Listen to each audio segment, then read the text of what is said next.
What's up, guys? My name is Mitch Dyer. This is the most handsome editor at IGN, Scott Lowe. Oh, you're too kind. Scott, we just saw that game, Call of Duty Ghosts. Yes, we did. What stands out to you? What's the most significant thing that stands out to you? So there's so much ground to cover. Like, they are really doing a lot with this new game. Yes. Obviously, you know, because it's a next-gen title and it's Infinity Ward's first real title on their own since Modern Warfare 3, they're changing a lot of stuff. They're adopting kind of the Pick 10 system that you found in Black Ops 2 with some really interesting changes. Yep.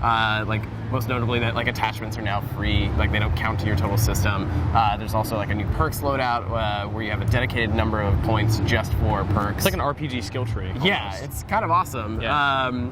But God, yeah, there's so much. Like, there's destructible environments as part of the new dynamic maps where you can like blow out a wall to, you know, get another line of sight. I found those not as impressive as I expected. I was really looking forward to seeing like a Battlefield-esque competitor in that scale, but really no, it's kind of a binary on-off thing. That wall exists or it doesn't. It doesn't dynamically fall apart. A gas station that you bring down on a guy is either standing or it's falling down.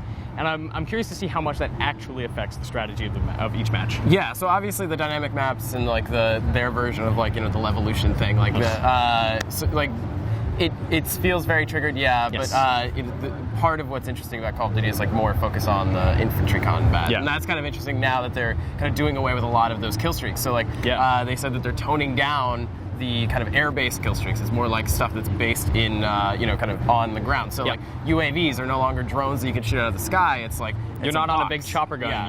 You're like a sniper in a chopper, which I find really interesting, right? It adds a new, like, different kind of verticality that you're used to in Call of Duty. But also, you know, brings new competitive like dynamics. So like, because the UAV is now a SATCOM box, it's like hidden in the map. Throw it on the ground. Yeah, you have to go hunt it down. Yeah, and so that's awesome. And then you know, obviously the player customization is huge. That's the big thing for me, right? Like it's a lot of the same stuff that I love in other shooters. It's something that I really liked in Rainbow Six Vegas many years ago. But obviously it's a lot more fleshed out here, right? You get different helmets and armor pieces, and you can build your own custom suit, and it's for your different classes. And the class stuff is really impressive to me. Like, you can build a series of characters that are yours, but they're in your squad, and then you can throw that into squad mode and play with those characters. Yeah, squad mode is like just this dense thing that I'm just slowly it's hard to wrap your head around. Yeah, it's like kind of part co-op, but it's also kind of competitive multiplayer. Yes, very interesting. And then, you know, for the class customization, the huge thing for me is like finally like female playable characters. Like, I think that's great. Like, you know, they're kind of broadening it because obviously there's such a huge female community of Call of Duty players as well. I'm surprised it took this long, but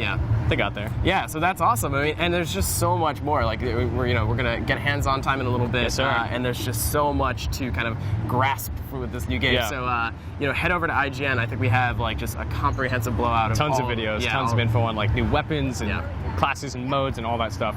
Scott, let's go play some Call of Duty. I think so. And for you, if you can't play Call of Duty, we'll keep you up to date on everything Call of Duty on IGN.